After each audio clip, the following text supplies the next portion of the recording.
about United Texas town.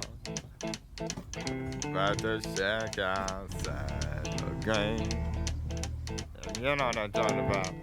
Just let me know if you wanna go to that home out on the range. They got a lot of nice girls.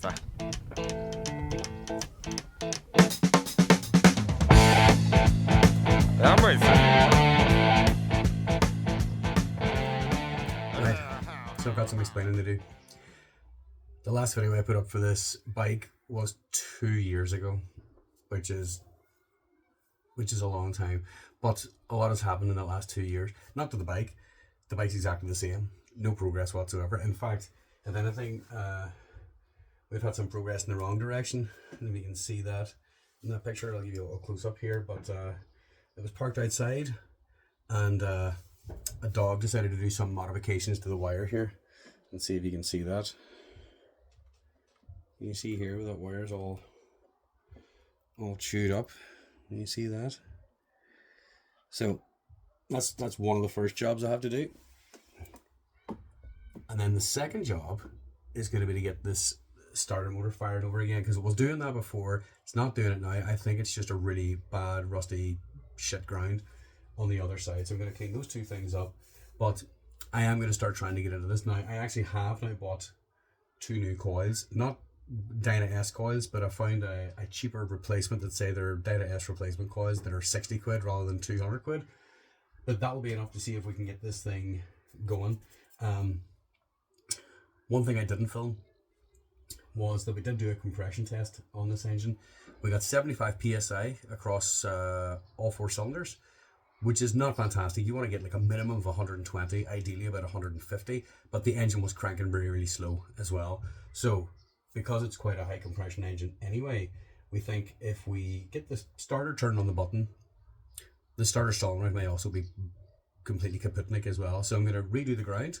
I'm going to fix this anyway, because I need that to do to see if I can get the spark off my new coils. And then we'll do another compression test. And then we'll see where we go from there. It's one thing at a time. This bike needs everything. Everything from brakes, suspension. I don't know if this tank's any good or not. We're going to have to investigate that as well. It needs everything.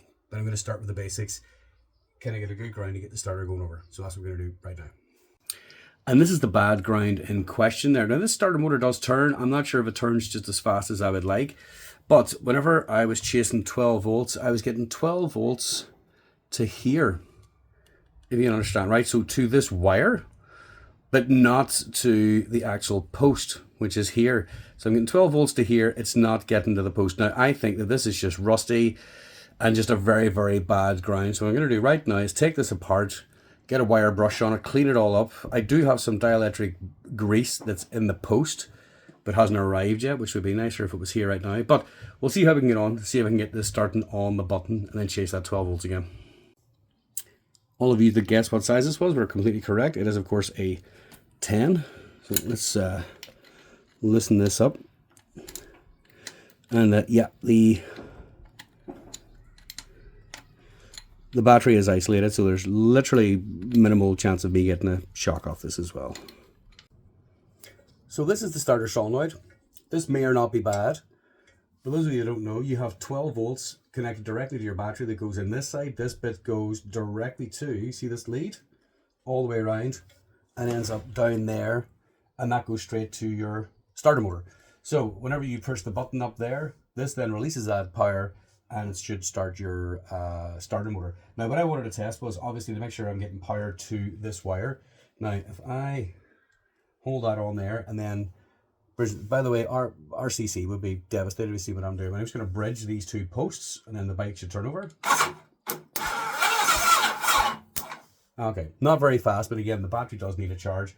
But that tells me that if I bridge that and get down there, there is at least 12 volts getting to this wire. So the next thing then is to, as I say, clean this up because it's very rusty, that's very rusty, and try and get a better ground.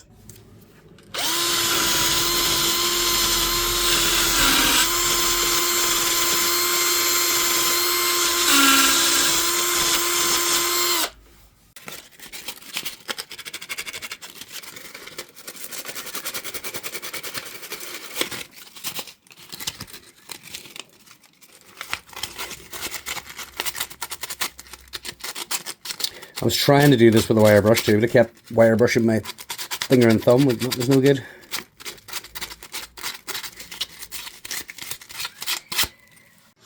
Right, that's as cleaned up as I can get. I would like to have the dielectric grease to throw like it's like copper grease but better, and throw that around it. But if we now bridge, let's see if I can get you in frame, bridge this guy, and that turns over, then we know that's a winner. So let's see. There we go. Like I say, I've still got 3 spark plugs in this. There's still quite a lot of compression. But now, let's see if it'll start on the button, and then I'll know if this guy is good or not, or needs replacing.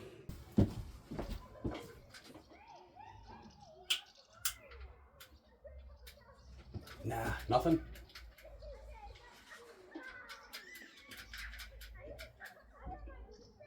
So either it's something up here in the starter button, or it's that solenoid. But either way, I have a good ground now at the starter motor from the solenoid to so from the starter solenoid to the starter motor is fine. But somewhere up here it's not working. Right. Might just be a new starter solenoid, but that did work. Right. This is the bit that's confusing me now. Now, on this bike, as I said before in previous little videos, this bike started off like the frame is an 82. So the frame here, as you can see all the way back here, I'm just recapping where we are with this bike. That frame is an 82, okay? But that engine came out of an 83. Now, both GPZ1100s, I think there are some differences between the 82 and the 83. What I'm mainly interested in, though, is knowing, I wonder which wiring loom I have. I went back to Lee, who owns this bike, and said, are you sure you know which loom it is? And he says, I do not. Because a lot of the important stuff of the loom has been replaced. For example, this is a Dyna S ignition system, and it did have Dyna coils. The Dyna coils are right here, but they are kaput, as you can see. Which one? One of these is really badly damaged. Yeah, that one. Look at that. It's all cracked and exploded and stuff. And one of the previous videos I showed you how to do an ohms test, a resistance test, to see that these are effect, and they're gone. So they are. So here's the issue that I have, right? As far as I can tell, the starter button's working okay, as best as I can tell. I actually decided to screw it onto the handlebars, so it looks a bit more complete there. But here's where I'm getting confused, right? So here's my 12 volt, permanent 12 volt live, even with the switch off, right? Just straight from the battery into this side of the solenoid. And then this side, as I said, goes all the way down and into the starter motor. Okay. Then I have this wire, but that wire is also a constant 12 volt. So the bit that I don't get is, how does the solenoid know? Where's it getting the signal from the switch to know to turn the starter motor? I feel like a wire has been pulled out, or there's an extra wire needed. There is this little thing. Let me see if I can focus in on this. See round the back here. Yeah, see that little plug? I feel like there should be something in there that actually tells this thing when to release its energy and spin the starter motor. So there could be a plug missing for this thing that's got pulled out. So I'm going to have a wee quick look and see if I can find something. Right, it's the next day. I did a little bit of Googling and research, and yes, this is exactly the right cable that should be in here. It's been extended, as you can see. The yellow one is just a ground, but the red one normally connects to this one. Now, I didn't record this yesterday, but this red and black wire is what's connected to this switch right here. So there's two red and blacks that go in there into this switch, and then they run back down, and then there's the semblance of one of them there. Now the fact that oh my goodness, I literally just spotted this there now. So that's my issue there. That's unplugged. That's good. I actually didn't spot this last night. I was out here in the dark. But okay, so there's a red and black wire. Focus. There we are. So that's coming from my switch. So that needs to be plugged in somewhere. Because here's the thing, look. There's my starter solenoid. Now, what I wanted to test was, is the problem with the wire in the switch or with the starter solenoid? And if I take this positive, which is coming off the solenoid, and just touch it to the battery there. She's trying to turn over. So there are. Right, I'm going to pause this now and see if I can find where that lead plugs in. This connection is awful. I literally touched that plug and the thing fell out. So I'm going to strip, redo that. See if I can find where... I've lost it again now. I've lost it again. Where did the bugger go? There, this guy. This guy needs to be plugged in. That's coming from my starter switch. So that needs to be plugged in somewhere. Sort that out and plug that back in. See if we can get the start in the button. And then charge that battery. This battery is probably far too weak as well for this. Oh, something else I meant to mention of this little video series as well is that I am by no means a motorbike mechanic, so I'm learning all this as I go. I'm bouncing off Lee, who does know a lot about motorbikes, and I am also going on YouTube, going on forums. There's a fantastic GPZ rebuild series by Fingerprints Workshop. Ronald Finger took a GPZ. Now, he was lucky. His GPZ was the right engine, right chassis, and all the right wiring. This thing is a hodgepodge, so this is slightly more challenging. I'm sure Ronald Finger would have had this thing MOT by now as well. But in true bad obsession motorsport fashion, this is going to take years. But anyway, right, I'll pause and come back when I find where that lead's supposed to go. Right. I've looked. I cannot find where this guy goes into. But what I did was I applied 12 volts to it and the starter turns. So I'm even more confused now. I'm trying to, those of you who might be watching this who know anything about wiring are probably shouting at your screen because I'm being really idiotic. But again, this is my first kind of foray into this. So that's the black and red wire. I know that there's two of those in that switch. They're connected together. So whenever that switch gets pushed, it energizes that circuit and in turn energizes this.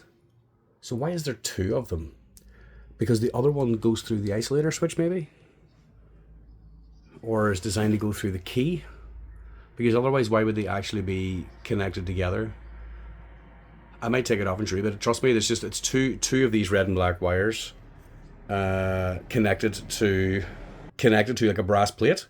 And then when you push it in, you're pushing and you're connecting the brass plate to the other live that you get when you're in the run position up there. So, and just to show you what I mean, look, so here, this white wire is a live. No idea where this goes either, but it's a 12 volt live. But if I do that, okay. There you go. So applying 12 volts to this makes the starter turn, which means my solenoid is good. I have this wire that's the only plug that fits. I have the other end of this all back together again now. And you can see the red and black wire in there. Ignore those bits of copper poking out. That's a very, very frayed wire. I'm going to redo that properly. I have like good solder joints. I might take this whole thing apart and redo it properly once I've actually figured out what I'm doing with the wiring. But there you are. That's where we are so far. I actually have ordered a wiring diagram for this bike as well, which might help me to track down where these things are supposed to plug in. But there we are. That's it for now. I have a gig tonight, so my buddy Jay will be turning up at any moment out there. And then that'll be it for the day. It'll be tomorrow I'll resume this. Right, so this is me from the future as I'm editing this video. That wire, that loose wire was really doing my head, and I was thinking, is that the cause of everything? So I went all the way back and watched one of the very first videos where we pulled the bike out of the garage for the very first time, and I went back and lo and behold, check out that wire right there, dangling, not plugged in to anything. So that means even though I was looking to see where it's plugged into, it looks like it was never plugged into anything the whole time, which means that I still don't know why the bike won't start on the button when it definitely used to. When we first took that bike out of the garage, we brought it back and we put the battery up at the starter motor in, and it did start on the button. So there's still something there. There's still a fault I need to track down. I don't know where it is. There was a wiring diagram on its way. When that arrives, hopefully that will help me to make sense of it. But I'm going to end this video here. If anybody watches this and has anything they can help me with in the comments, I would be very, very, very happy. But if not, I will track it down. It did work. It will work again. I have nothing but confidence. But I will see you in the next video after that, where we will attempt to do coils in the next one. But no point doing coils unless I can get it started. So I'll leave it there. Thanks for watching.